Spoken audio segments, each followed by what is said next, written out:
Hello everyone, welcome to your English class. Today we'll do 7th chapter of 8th supplementary English book. It so happened the name of the chapter is The Open Window. इस chapter को start करने से पहले हम इसकी थोड़ी सी summary को discuss करते हैं।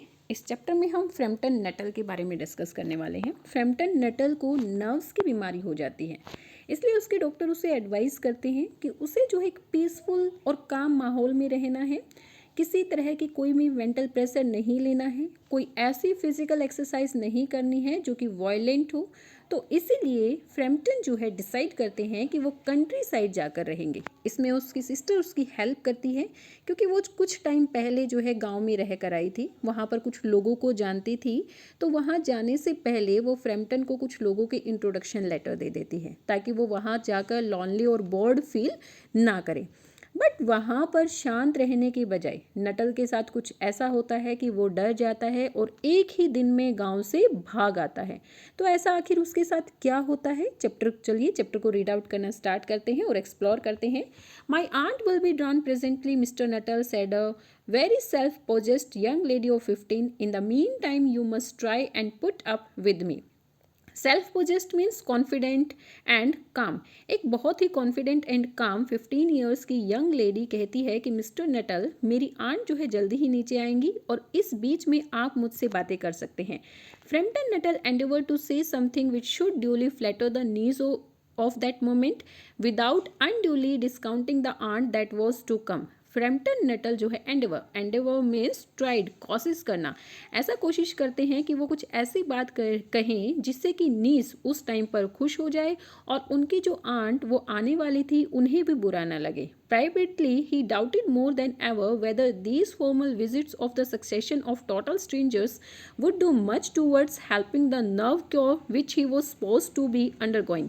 लेकिन प्राइवेटली मतलब गुप्त रूप से मन ही मन में वो हमेशा से ये डाउट किया करता था कि क्या इन बिल्कुल जो स्ट्रेंजर्स लोग हैं उनके साथ जो सक्सेशन मीन्स कॉन्टिन्यू उनकी विजिट है उनसे उनकी बीमारी ठीक हो जाएगी, जिसके लिए वो यहाँ पर आया है।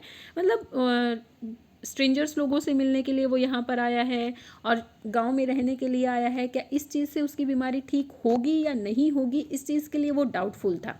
आई know how it will be, his sister had said when he was preparing to migrate to this rural retreat. जब वो जो है अपनी इस rural retreat means to withdraw, मतलब अलविदा होना, जब वो जो है गांव में जाने के लिए अपनी प्रिपेयरिंग कर रहा था तो उसकी सिस्टर उसको कहती है कि मुझे पता है कि ये कैसे होगा। मतलब वो कहती है कि मुझे पता है कि तुम्हारी बीमारी वहाँ पर किस तरह से ठीक हो सकती है। You will be bury yourself down there and not speak to a living soul, and your nerves will be worse than ever from the mopping means grief. वो कहती है कि मुझे पता है कि तुम वहाँ पर जो है किसी से बातें नहीं करने वाले हो और अपने आप को पूरी तरह से बरी मतलब दफना लोगे। हो सकता है कि मिस्टर नटल जो है वो बहुत ही इंट्रोवर्ट्स हों, बहुत कम लोगों से बातें करते हों, इसीलिए उसकी सिस्टर ने ऐसा कहा हो। वो कहती है कि मुझे पता है तुम वहाँ पे किसी से बातें नहीं करोगे और अपने आप को दफना लोगे, तो इस जो ग्रीफ की जो पोजीशन होगी, जो मॉपिंग की जो पोजीशन होगी, इस वजह से तो तुम्हारी जो नर्व्स की एलिमेंट है वो ठीक होने की बजाय पहले से भी ज़्यादा बुरी हो जाएगी। So I shall just give you letters of introduction to all the people I know there. इसीलिए मैं जो तुम्हें जो है वहाँ पर रहने वाले लोग जिन्हें मैं जानती हूँ उनके इंट्रोडक्शन लेटर दे दूंगी। Some of them as far as I can remember were quite nice, और उनमें से कुछ जितना कि मुझे याद है बहुत अच्छे भी हैं, ताकि जो मिस्टर नटल हैं वो वहाँ जाकर अकेले और बोर फील ना करें, और इसीलिए वो जो है इंट्रोडक्शन लेटर दे देती है। Framton wondered whether Miss Pelton, the lady to whom he was presenting one of the letters of introduction, came into nice division or not. तो फ्रैम्पटन जो है यहाँ पर वंडर मतलब सरप्राइज होते हैं कि मिसेस पेल्टन जो कि उन लेटर्स में से एक लेटर्स उन्हें देने वाले थे उनमें से नाइस डिवीज़न में वो आती है या नहीं आती है। मतलब उसके सिस्टर ने उसको कहा था ना कि कुछ लोग तो बहुत अच्छे भी वहाँ पर हैं। तो फ्रैम्पटन वहाँ पर सरप्राइज होता है, पता नहीं मिसेस पेल्टन वो नाइस लोगों की कैटेगरी में आती हैं या नहीं आती हैं। Do you know many of the people round here asked the niece when she just that they had sufficient silence communion. और जब नीस को यहाँ पर फील होता है कि भाई वो अब बहुत लंबे टाइम तक चुपचाप बैठे रहे हैं, तो वो मिस्टर फ्रैम्पटन से पूछती है कि क्या यहाँ पर आप बहुत सारे लोगों को जानते हैं। Hardly a soul, said Framton. Framton कहते हैं मुश्किल से एक को भी नहीं। My sister was staying here some 4 years ago and she give me letters of introduction to some of the people here. मेरी सिस्टर जो है कुछ 4 साल पहले यहाँ पर रह कर गई थी और उसने जो है मुझे यहाँ पर रहने वाले कुछ लोगों के इंट्रोडक्शन लेटर दिए हैं। He made the last statement in a tone of distinct regret. और लास्ट स्टेटमेंट जो थी कि भाई कुछ यहाँ पर रहने वाले कुछ लोगों के इंट्रोडक्शन लेटर मेरी सिस्टर ने मुझे दिए हैं, इस लास्ट स्टेटमेंट को वो रिग्रेट के फॉर्म में कहते हैं कि भाई वो यहाँ पर किसी को भी नहीं जानते, शायद इसीलिए उन्हें रिग्रेट हो रहा था। Then you know particularly nothing about my aunt, pursued the self possessed young lady. अब सेल्फ पोजेस्ड यंग लेडी मतलब कि वो जो नीस थी मिसिस स्पेल्टन की, वो उन्हें कहती है तो फिर तो आप जो है मेरी आंट के बारे में पर्टिकुलरली कुछ भी नहीं जानते होंगे। Only her name and address admitted the caller. Caller means visitor. Mr Frampton. Mr Frampton admit करते हैं कि सिर्फ उनका नाम और address. He was wondering whether Mrs Spelton was in the married और विडोव्ड स्टेट। वो जो है मतलब वंडरिंग थे, सरप्राइज थे कि पता नहीं मिसिस स्पेल्टन विडो है या फिर मैरिड स्टेट में है या फिर उनकी मैरिज हो रखी है। And undefinable something about the room seem to suggest masculine habitation. क्योंकि वहाँ पर उन्हें जो है कई चीज़ें ऐसा फील करवा रही थी कि यहाँ पर कोई मेल पर्सन भी रहता होगा। मस्कुलिन हैबिटेशन मतलब मेल पर्सन का रहना। Her great tragedy happened just 3 years ago, said the child, that would be since your sister's time. तो चाइल्ड आगे अपनी बातों को कंटिन्यू करती हुई कहती है कि उनके साथ जो है 3 साल पहले एक ट्रेजेडी हुई थी, शायद वो आपके सिस्टर के टाइम पर ही हुई हो। Her tragedy, asked Frampton, somehow in this restful country spot tragedy seem out of the place. Frampton पूछते हैं कि ट्रेजेडी, क्योंकि ये जो बिल्कुल जो पीसफुल रेस्टफुल कंट्री स्पोर्ट है, गांव का जो एरिया है, यहाँ पर ट्रेजेडी होना तो पॉसिबल नहीं है। तो वो सरप्राइज होकर पूछते हैं, you may wonder why we keep that wide open window on an October afternoon, said the niece, indicating a large French window that opened onto a lawn. जो नीस है वो एक फ्रेंच विंडो की तरफ इंडिकेट करते हुए, इशारा करते हुए कहती है, जो कि लॉन में खुलती थी। वो कहती है कि आप वंडर होंगे, सरप्राइज होंगे कि हमने जो है अक्टूबर आफ्टरनून में भी इस विंडो को क्यों खोल रखा है। It is quite warm of the time of the year, said Framton, but has that window got anything to do with the tragedy. Framton कहते हैं कि हाँ, ये जो है साल का सबसे गर्म टाइम है, लेकिन क्या इस ओपन विंडो का उस ट्रेजेडी से कोई रिलेशनशिप है। Out through this window 3 years ago to a day, her husband and her 2 young brothers went off for their day's shooting. इसी विंडो से 3 साल पहले उसके हस्बैंड और उनके 2 यंग ब्रदर्स जो है शूटिंग के लिए गए थे। They never came back. वो कभी वापस नहीं आए। In crossing the moor to their favorite shooting ground, they were all 3 engulfed in a treacherous piece of bog. और मूर मीन्स जो ग्रासलैंड होती है, ग्रासलैंड को पार करते हुए अपने फेवरेट शूटिंग ग्राउंड तक पहुंचने के लिए ग्रासलैंड को पार करते हुए वो जो है एक piece of bog means spongy area, मतलब जो दलदली एरिया होता है उसके अंदर समा गए थे। It had been that dreadful wet summer, the places that were safe in other years gave way suddenly without warning. वो कहती है कि ये जो समर का टाइम है, इस टाइम पीरियड पर ऐसे कुछ प्लेसेस हैं जो बिना कोई वार्निंग दिए जो है डेंजरस हो जाते हैं। Their bodies were never recovered. उनकी बॉडीज़ भी जो है कभी नहीं ढूंढी गई। That was the dreadful part of it. और वो जो है इस ट्रेजेडी का सबसे भयानक पार्ट है। Here the child's voice lost its self-possessed note and became flattering. और यहाँ पर जो चाइल्ड का जो सेल्फ पोजेस्ड नोट था, मतलब जो कॉन्फिडेंटली वो बातें कर रही थी, वो अपने कॉन्फिडेंस को खो देती है और यहाँ पर थोड़ा सा हेजिटेट होकर वो बातें करना शुरू कर देती है। Poor aunt always think that they will come back someday, they and the little brown spaniel that was lost with them, and walk it at that window just as they used to do. वो आगे कहती है कि मेरी बेचारी aunt हमेशा ये सोचती रहती है कि किसी दिन जो है वो यहाँ से आएंगे और पुअर बेचारा छोटा सा जो ब्राउन स्पेनियल डॉग जो कि उनके साथ ही खो गया था वो भी उनके साथ ही आएगा और इसी विंडो से वो आएंगे जहाँ से वो हमेशा आते थे। That is why the window is kept open every evening till it is quite dusk, और इसीलिए अंधेरा होने तक ये विंडो जो है हर रोज़ खुली रहती है। Poor dear aunt, she has often told me how they went out. मेरी बेचारी आंट वो हमेशा मुझे बताती रहती हैं कि किस तरह से वो बाहर गए थे। Her husband with his white waterproof coat और हिज आर्म, उसके हस्बैंड के पास जो है वाइट ओवर वाटरप्रूफ कोट था जो कि उनकी आर्म पर था। And Ronnie her youngest brother singing Bertie why do you bound, और रोनी जो कि उसका यंगेस्ट सबसे छोटा भाई था हमेशा गाता रहता था कि Bertie why do you bound as he always did to tease her, और वो जो है ये सॉन्ग हमेशा उसकी आंट को चिढ़ाने के लिए गाता था। मतलब मिसेस पेल्टन को जो रोनी की सिस्टर थी उसको चिढ़ाने के लिए गाता था, because she said it got on her nerves, क्योंकि वो कहती थी कि ये जो गाना है वो उन्हें इरिटेट करता है, सीधा उनकी नर्व्स में जाकर लगता है, इरिटेट करता है, और इसलिए रोनी उसे चिढ़ाने के लिए, उसे टीज करने के लिए हमेशा ये गाना गाता रहता था। Do you know, sometimes on still quiet evenings like this, I almost get a creepy feeling that they will all come in through that window. क्या आप जानते हैं कि कई बार शाम के टाइम पर मुझे ऐसा एहसास होता है कि वो तीनों जो है इस विंडो से वापस आ रहे हैं। She broke off with a little shudder, और इस तरह से वो थोड़ा सा रोना शुरू कर देती है। It was a relief to when the aunt bustled into the room with a wall of apologize for being late in the making her appearance. ये बातें सुनकर फ्रैम्पटन भी थोड़ा सा डर रहे थे। तो इसी बीच में मिसेस पेल्टन अपने रूम से नीचे उतर कर आती है और माफ़ी मांगती हुई कहती हुई आती है कि लेट होने के लिए मैं आपसे माफ़ी मांगती हूँ। तो थोड़ा सा जो है ये बात देखकर, ये चीज़ देखकर कि भाई हाँ उसकी आंट आ गई है, अब जो है टॉपिक चेंज होगा, फ्रैम्पटन जो है रिलीफ फील करते हैं। I hope Vera has been amusing you, she said. वो कहती है कि मुझे आशा है कि वेरा ने जो है आपका अम्यूज़ किया होगा, मतलब आपका टाइम पास अच्छे से कर दिया होगा। वेरा जो है मिसिस पेल्टन की नीज का नेम था जो कि फ्रैम्पटन से बातें कर रही थी। She has been very interesting said Framton. Framton कहते हैं कि वो बहुत ही इंटरेस्टिंग है।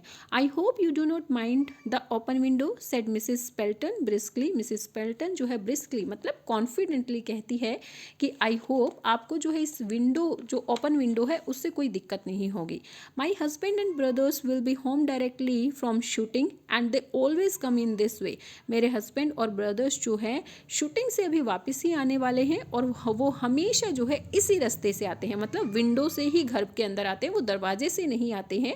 दे हैव बीन आउट फॉर स्पाइन in the marshes today and so they will make a fine mash over my poor carpet so like you man folk isn't it. वो जो है आज मार्शी मतलब दलदली एरिया में शूटिंग के लिए गए हैं और वहाँ से जब वो आएंगे तो मेरे पुअर कारपेट को, मेरे बेचारे अच्छे से कारपेट को वो हमेशा के लिए गंदा कर देंगे, जैसा कि मैन फोक करते हैं। ऐसा ही है ना, मतलब जो मैन होते हैं वो ज़्यादा सफाई का ध्यान नहीं रखते हैं और घर में चीज़ों को गंदा कर देते हैं। तो मिसेस पेल्टन कहती हैं कि जैसा कि आप लोग मैन लोग करते हो कि भाई कारपेट को गंदा कर देते हो या घर को गंदा कर देते हो, वैसा ही वो लोग भी कर देंगे। She rattled on cheerfully about the shooting and scarcity of the bird. आगे वो जो है बहुत ही खुश होकर शूटिंग के बारे में और बर्ड्स की जो स्कैर्सिटी मतलब कमी है इस टाइम पर उसके बारे में बताती है। And the prospects for duck in the winter, और विंटर में डक के बारे में बताती है। To Frampton it was all purely horrible, और फ्रैम्पटन के लिए ये सारी चीज़ें बहुत ज़्यादा डरावनी थी। He made a desperate but only partially successful effort to turn the talk on to a less ghastly topic. He was conscious that his hostess was giving him only a fragment of her attention and her eyes were constantly staring past him to the open window and the lawn beyond। और वो जो है mister Frampton डर रहा था तो वो कोशिश करते हैं कि भाई जो है इस टॉपिक को चेंज किया जाए, बट वो थोड़ा सा ही इसमें सक्सेस हो पाते हैं, ठीक है। और वो ये नोटिस करते हैं कि उनकी जो होस्टेस है मतलब जो मिसेस पेल्टन है वो फ्रैम्पटन की तरफ बात ध्यान ही नहीं दे रही है। उनका तो पूरा का पूरा ध्यान उस ओपन विंडो पर और उसके पीछे वाला जो लॉन है उसी के ऊपर है। मिस्टर नटल की तरफ उसका कोई ध्यान नहीं है। It was certainly an unfortunate coincidence that he should have paid his visit on this tragic anniversary. और ये तो उनके लिए certainly unfortunate coincidence था कि वो जो है यहाँ पर इस tragic anniversary के डे पर ही आए। मतलब सेम इसी डे 3 years ago उनके हस्बैंड और उनके दोनों ब्रदर्स जो हैं बाहर गए थे और उसके बाद वो कभी नहीं आए थे। तो ये जो है अनफॉर्चुनेट कोइंसिडेंट था मिस्टर नटल के लिए। The doctors agree in ordering me to complete rest, an absence of mental excitement, avoidance of anything in the nature of violent physical exercise, announced Frampton. अब फ्रैम्पटन कहते हैं, मतलब वो topic को change करने की कोशिश कर रहे थे और कहते हैं कि डॉक्टर ने मुझे एडवाइस किया है कि मुझे कंप्लीट रेस्ट लेना है, कोई भी मेंटल एक्सरसाइज नहीं करनी है, कोई भी ऐसा फिजिकल एक्सरसाइज नहीं करनी है जिसमें कि वायलेंस हो। Who labored under the tolerably widespread delusion that total strangers and the chance acquaintances are hungry for that least detail of one's ailments and the infirmities their cause and core. On the matter of diet, they are not so much in the agreement. He continue. आगे वो continue करते हुए कहते हैं कि जो strangers हैं और जो फ्रेंड्स होते हैं वो जो है बीमारियों के बारे में, उनके इलाज के बारे में ज़्यादा कुछ बातें नहीं करना चाहते हैं। और अगर हम डाइट की बात करें तो उसके लिए तो वो कभी भी अग्रीमेंट नहीं होते हैं, कभी भी अग्री नहीं होते हैं कि भाई क्या खाना चाहिए क्या नहीं खाना चाहिए। तो डॉक्टर्स ही हमें जो है सही एडवाइस करते हैं, मतलब अपनी बातों को बता रहे थे वो डॉक्टर ने उन्हें क्या क्या बोला है। बट मिसिस पेल्टन उसकी तरफ बिल्कुल भी ध्यान नहीं दे रही थी। ओके वो क्या कहती है, no said Mrs Pelton in a voice which only replaced a yawn at the last moment. और ऐसा लग रहा था कि मतलब मिस्टर नटल की बातों से वो बहुत ज़्यादा बोर हो रही है। बोर होते हुए वो यॉर्निंग करते हुए, यॉर्निंग मतलब उबासी लेते हुए कहते हैं कि नहीं ऐसा कुछ नहीं है। Then she suddenly brighten into alert attention but not to what Frampton was saying. और जब वो ये बात कह रही थी तभी जो है एकदम से वो अलर्ट हो जाती है। ओके और उसका चेहरा चमक उठता है, लेकिन उस बात से नहीं जो बात फ्रैम्पटन कह रहे थे उसके साथ वो अग्री होकर ऐसा नहीं कह रही थी। Here they are at last she cried just in time for tea and don't they look as if they were muddy up to the eyes। और वो चिल्ला कर कहती है कि एट लास्ट वो आ ही गए और चाय के टाइम पर, सही चाय के टाइम पर आई है। और देखो वो जो है आंखों तक कीचड़ से भरे हुए हैं, मतलब पूरे के पूरे जो है कीचड़ से भरे हुए हैं। तो मिसिस पेल्टन को यहाँ पर खिड़की में से उनके हस्बैंड और ब्रदर दोनों जो है दिखाई दे रहे थे, उसके साथ उसका डॉग भी दिखाई दे रहा था। Frampton shivered slightly and turned towards the knees with a look intending to convey sympathetic comprehension। और फ्रैम्पटन जो है इस चीज़ से थोड़ा सा डर जाता है, वो कांपना शुरू कर देता है और वो जो है नीज की तरफ देखता है ताकि वो थोड़ी सी सिंपैथी उसकी तरफ दिखाए।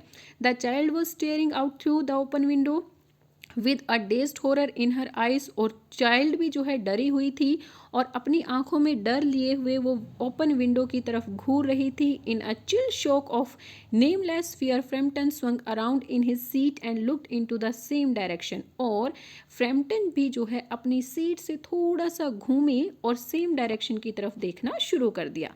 In the deepening twilight, 3 figures were walking across the lawn towards the window। और इस धुंधली ट्विलाइट मतलब शाम के टाइम पर, ट्विलाइट होता है इवनिंग का जो टाइम होता है, इस धुंधली इवनिंग के टाइम पर 3 फिगर्स जो हैं उन्हें विंडो की तरफ आते हुए दिखाई दे रहे थे। They all carried guns under their arms. उन सब ने जो है अपनी आर्म्स के नीचे गन्स रखी हुई थी।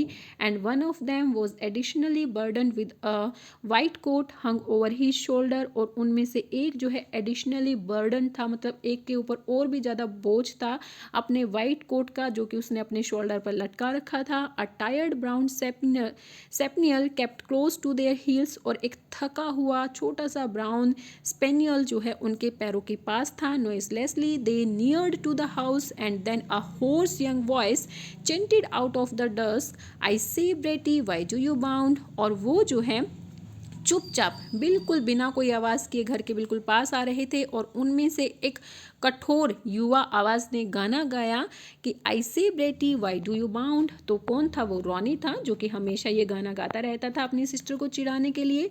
Frampton grabbed widely at his stick and had the hall door the gravel drive and front gate were dimly noted stages in his headlong retreat। और फ्रैम्पटन जो है ये सारी चीज़ें देखकर डर जाता है, क्योंकि 3 साल पहले कोई गया था, तो इट मीन्स उसने जो है उन लोगों के भूत देखे थे, ओके, घोस्ट देखे। तो उनको देखकर फ्रैम्पटन जो है अपनी स्टिक को, अपनी हैट को पकड़ता है और होल के डोर से, और वो जो ग्रेवल ड्राइव थी, मतलब बजरी की बनी हुई जो पगडंडी थी, वहाँ से सीधा वो फ्रंट गेट की तरफ जाता है और वहाँ से भाग जाता है। A cyclist coming along the road had to run into the hedge to avoid imminent collision. और एक साइक्लिस्ट जो कि रोड से आ रहा था, इस टकराव से बचने के लिए वो झाड़ियों की तरफ अपने साइकिल को मोड़ देता है। Here we are, my dear, said the bearer of the white Magnetos coming in through the window. Who was that who bolted out as we come up? और उनमें से एक जिसने कि वाइट कोट लिया हुआ था, वो कहता है, मीन्स मिसेस स्पेल्टन के हस्बैंड कहते हैं कि माय डियर, हम आ गए हैं। वो कौन था जो हमें देखते ही भाग खड़ा हुआ? A man extraordinary, a most extraordinary man, a Mr. Nuttall, said Mrs. Spelton. Mrs Spelton कहती है कि एक एक्स्ट्राऑर्डिनरी पर्सन था, okay. He could only talk about his illness and dashed off without a word of goodbye and apology. When you arrived, one would think he had seen a ghost. वो कहती है कि वो सिर्फ अपनी बीमारी के बारे में बातें कर रहा था, और जब आप लोग आए, बिना गुड बाय और बिना सॉरी का कोई वर्ड बोले जो है वो यहाँ से चला गया। कोई तो ऐसा ही सोचेगा कि जैसे उसने जो है किसी भूत को देख लिया हो। I expect it was the spaniel, said the niece calmly. जो उसकी नीस थी वेरा, वो शांत रहते हुए कहती है कि मुझे लगता है कि वो स्पेनियल से डर गया।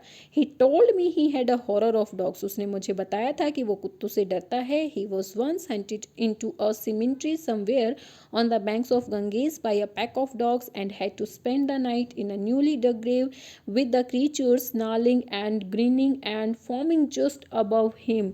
उसने मुझे बताया था कि उसे जो है कुत्तों से बहुत डर लगता है। एक बार गंगा के घाट पर बने सिमेंट्री मतलब कब्रिस्तान में कुत्तों के एक झुंड ने उसको घेर लिया था, और सारी रात एक ताज़ा खुदी हुई कब्र से गुर्राते, दांत पीसते हुए और झाग डालते हुए कुत्तों के साथ उसको गुजारनी पड़ी थी। Enough to make anyone's lose their nerves. और ये जो है किसी का भी धैर्य खोने के लिए काफ़ी है। Romance at short notice was her speciality. और मनोरंजन के क्षण प्राप्त करना उसकी स्पेशलिटी थी, ओके।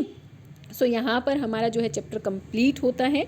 तो मिस्टर फ्रैम्पटन जो है वो किससे, घोस्ट को देखकर भाग जाते हैं। मिसेस स्पेल्टन को तो यही लगता था कि वो एक्चुअल हैं, बट वो उनके घोस्ट ही थे। तो यहाँ पर मिस्टर फ्रैम्पटन का इलाज होने के बजाय वो डर जाते हैं और वहाँ से भागकर चले जाते हैं। तो आपको जो है ये स्टोरी कैसी लगी? आई होप कि जो भी हमने रीड आउट किया है आपको अच्छे से क्लियर हुआ होगा। Tell me in comment section, like and share my videos and subscribe my channel for new updates. Thank you, bye bye, keep learning.